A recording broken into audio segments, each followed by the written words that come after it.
नमस्कार दोस्तों, मैं आपका दोस्त डॉक्टर आशीष। दोस्तों, आपको बहुत सारे लोग ये कहते हुए मिल जाएंगे कि फैटी लीवर तो एक सामान्य बात है, ये तो हर दूसरे आदमी को है, इससे कोई फर्क नहीं पड़ता। लेकिन वे लोग ये नहीं जानते कि फैटी लीवर एक साइलेंट किलर है। ये ग्रेड 1 से ग्रेड 2 में कब कन्वर्ट हो जाएगा आपको पता भी नहीं चलेगा। और यदि आपका फैटी लीवर ग्रेड 2 से सिरोसिस में बदल जाता है तो ये परमानेंट डैमेज हो जाता है, यानी कि अब आपका लीवर कभी भी ठीक नहीं हो पाएगा। इसलिए दोस्तों, अपने फैटी लीवर को हमेशा ही गंभीरता से लेना चाहिए, क्योंकि लीवर हमारी पूरी बॉडी का एक मास्टर ऑर्गन है। यदि लीवर खराब हो जाता है, यदि लीवर में कमजोरी आ जाती है तो हमारे दूसरे ऑर्गन भी खराब होने लगते हैं। तो दोस्तों, आज के वीडियो में हम जानेंगे कि यदि किसी व्यक्ति को फैटी लीवर है तो उसके शरीर के कौन कौन से अंग उससे प्रभावित होते हैं। फैटी लीवर हमारे शरीर में कौन कौन सी समस्याएं पैदा कर देता है और इसके परिणाम कितने गंभीर हो सकते हैं। आज की इस वीडियो में हम यही डिस्कशन करने वाले हैं। लेकिन दोस्तों, हमेशा की तरह वीडियो के अंत में आपको एक ऐसा होम्योपैथिक कॉम्बिनेशन भी बताऊंगा जिसके केवल 2 महीने के प्रयोग से आप अपने फैटी लीवर को पूरी तरह से रिवर्स कर सकते हैं। यानी कि केवल 2 महीने में ही आपका फैटी लीवर पूरी तरह से डिटॉक्स हो जाएगा, लीवर अपने आप को रीजनरेट कर लेगा, लीवर पूरी तरह से नया बन जाएगा। तो चलिए दोस्तों, इस वीडियो को शुरू करते हैं। बहुत ही महत्वपूर्ण वीडियो है, इसलिए वीडियो को लाइक जरूर करें। और यदि आपके किसी दोस्त को, आपके किसी रिश्तेदार को लीवर में समस्या है तो उनको हमारा ये वीडियो शेयर भी जरूर करें। तो दोस्तों, लीवर के फैटी होने से सबसे पहली समस्या जो आ सकती है वो है क्रोनिक किडनी डिजीज। हमारा लीवर एक बहुत महत्वपूर्ण काम करता है और वो है खून को फिल्टर करना। लेकिन जब हमारा लीवर फैटी हो जाता है, ग्रेड 1 हो चाहे ग्रेड 2 हो, उसकी खून को फिल्टर करने की क्षमता कमजोर हो जाती है, जिसकी वजह से हमारे खून में अमोनिया और टॉक्सिन्स बढ़ जाते हैं। अब होता क्या है, हमारी किडनी को अमोनिया और टॉक्सिन्स को शरीर से बाहर निकालने के लिए ज्यादा मेहनत करनी पड़ती है, जिस कारण से धीरे धीरे करके हमारी किडनी कमजोर होती चली जाती है और किडनी की कार्य क्षमता में कमी आ जाती है।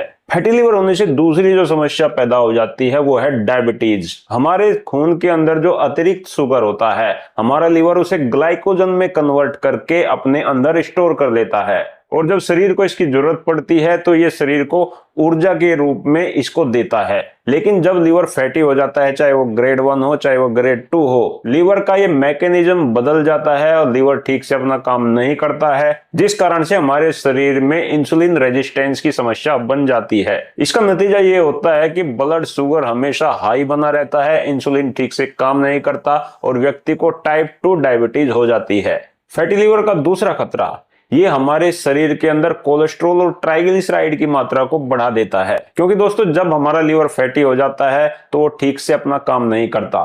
लीवर ही हमारे शरीर में फैट के मेटाबॉलिज्म को करता है। इसलिए जब लीवर खराब हो जाता है तो हमारा कोलेस्ट्रॉल बढ़ जाता है, हमारा ट्राइग्लिसराइड बढ़ जाता है। जिन लोगों को भी फैटी लीवर है, एक बार वे अपना लिपिड प्रोफाइल टेस्ट करा के देख लें, 100% उनका ट्राइग्लिसराइड बढ़ा हुआ मिलेगा। और यही ट्राइग्लिसराइड आगे चल के आपको दिल का रोगी बना देता है, यानी आपके हृदय की धमनियों में जाकर ये चिपक जाता है, जिससे आपको हार्ट अटैक की समस्या बन सकती है। अगली समस्या जो फैटी लीवर के साथ साथ आती है वो है हाइपरटेंशन की समस्या, यानी कि ब्लड प्रेशर का बहुत ज्यादा हाई हो जाना। दोस्तों, हमारा जो लीवर है ये कोलेस्ट्रॉल को बढ़ा देता है, ट्राइग्लिसराइड को बढ़ा देता है और ये हमारे खून की नसों में जाके चिपक जाता है, जिस कारण से नसें कठोर हो जाती हैं और आदमी को ब्लड प्रेशर की समस्या बन जाती है। अगली समस्या जो फैटी लीवर पैदा कर देता है वो है हमारे डाइजेशन का खराब होना। यदि आपको फैटी लीवर है, चाहे वो ग्रेड 1 है चाहे ग्रेड 2 है, आपका डाइजेशन डेफिनेटली वीक हो जाएगा, क्योंकि लीवर एक जूस बनाता है जिसे हम बाइल जूस कहते हैं। ये जूस जब हमारे खाने में जाके मिलता है तो इसी से हमारा खाना डाइजेस्ट होता है। फैटी लीवर में होता क्या है, बाइल बनना कम हो जाता है या बिल्कुल बाइल बनना बंद हो जाता है, जिस कारण से आदमी को पेट में गैस बनने लगती है, उसे एसिडिटी की समस्या रहने लगती है, उसका खाना ठीक से डाइजेस्ट नहीं हो पाता और उसे कब्ज की समस्या भी बन जाती है। अगला जो जोखिम फैटी लीवर के साथ साथ होता है वो है हमारी इम्यूनिटी का कमजोर हो जाना।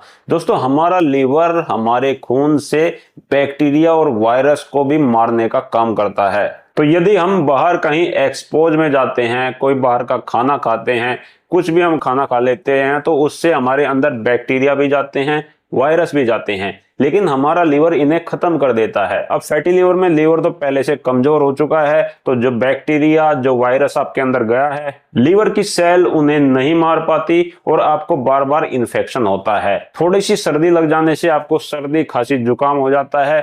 थोड़ा सा बाहर का खाना खाने से आपका पेट खराब हो जाता है, पेट में इन्फेक्शन हो जाता है, बार बार आपको जुकाम होता रहता है, बार बार आपका पेट खराब होता रहता है, बार बार आपको बुखार आता रहता है। अगली समस्या जो फैटी लीवर साथ लेके आता है वो है मेटाबॉलिज्म का स्लो होना। अगर आपको फैटी लीवर की समस्या है तो डेफिनेटली आपका मेटाबॉलिज्म स्लो हो जाएगा, और मेटाबॉलिज्म के स्लो होने से आपके शरीर का वजन दिन पर दिन बढ़ता चला जाएगा, क्योंकि लीवर ही आपके शरीर में एनर्जी बनाने का काम करता है। तो ऐसे में आपकी एनर्जी तो लो रहेगी, काम करने को आपका मन नहीं करेगा, और आप जो खाना खा रहे हैं वो सीधे सीधे फैट में बदलकर आपके शरीर के अंदर विकार ही पैदा करेगा। अगली समस्या जो फैटी लीवर के साथ साथ आती है वो है ब्रेन फॉग, यानी हमारा दिमाग ठीक से काम नहीं करता। क्योंकि दोस्तों अमोनिया एक ऐसी चीज है जिसको लीवर खून से फिल्टर करता है, खून से साफ करता है, लेकिन जब लीवर फैटी हो जाता है तो अमोनिया हमारे ब्रेन तक पहुंच जाता है, जो हमारे ब्रेन के ऊपर असर डालता है, जिस कारण से हमारी याददाश्त कमजोर हो जाती है, हमें हमेशा कंफ्यूजन सा बना रहता है और दिमाग ठीक से प्रॉपर काम नहीं करता है।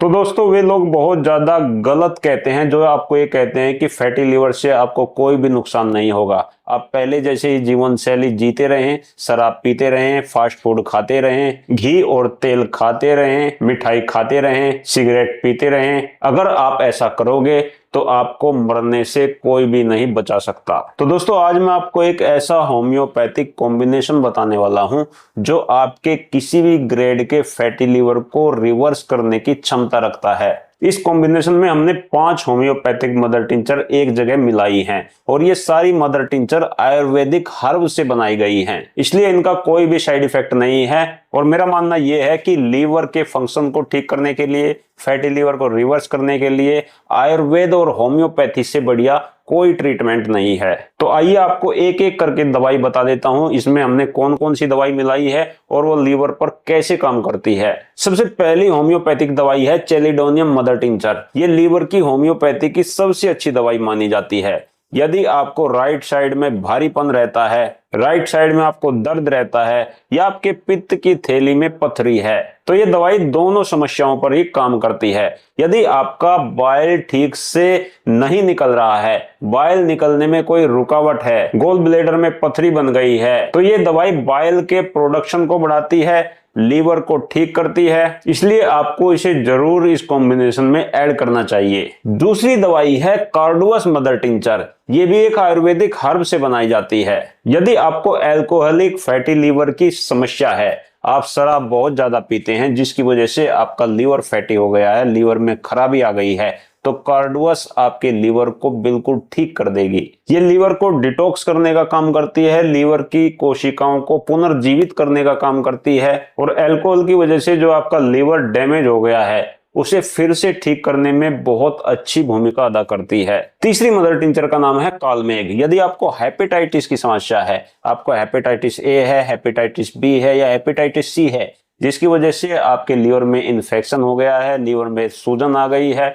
डाइजेशन खराब रहने लगा है, तो ऐसे में कालमेघ आपको जरूर लेनी चाहिए। कालमेघ को मदर टिंचर की फॉर्म में इस्तेमाल करें। ये हेपेटाइटिस की समस्या को ठीक करके आपके लीवर को पूरी तरह से डिटॉक्स करने का काम करती है। चौथी दवाई है बोराविया डिफ्यूजा, जिसे हम पुनर्नवा भी कहते हैं। होम्योपैथी की ये दवाई लीवर और किडनी दोनों के लिए अमृत जैसा काम करती है। यदि लीवर खराब होने से आपके पेट में पानी भर गया है, या किडनी खराब होने से आपके हाथों और पैरों पर सूजन आ गई है, चेहरे पर सूजन आ गई है, तो ऐसी कंडीशन में पुनर्नवा से बनी हुई ये दवाई बहुत ही गजब का काम करती है। आपकी बॉडी में जो टॉक्सिन्स जमा हो गए हैं, जो अतिरिक्त फ्लूइड जमा हो गया है, ये दवाई उसको शरीर से बाहर निकालने का काम करती है, यानी कि ये आपके पूरे शरीर को डिटॉक्स करने का काम करती है। पांचवी दवाई है फाइलेंथस निरोरी। ये दवाई भुई आंवला से बनाई गई है। भुई आंवला विशेष रूप से पीलिया में प्रयोग किया जाता है, यानी कि जॉन्डिस यदि किसी को हो गया है, चेहरे पर पीलापन आ गया है, लीवर पूरी तरह से खराब हो चुका है, तो ऐसे में भुई आंवला उसे फिर से पुनर्जीवित कर देती है। ये दवाई लीवर की कोशिकाओं को जो वायरस से नुकसान हो गया है उसे ठीक करती है और उसके साथ साथ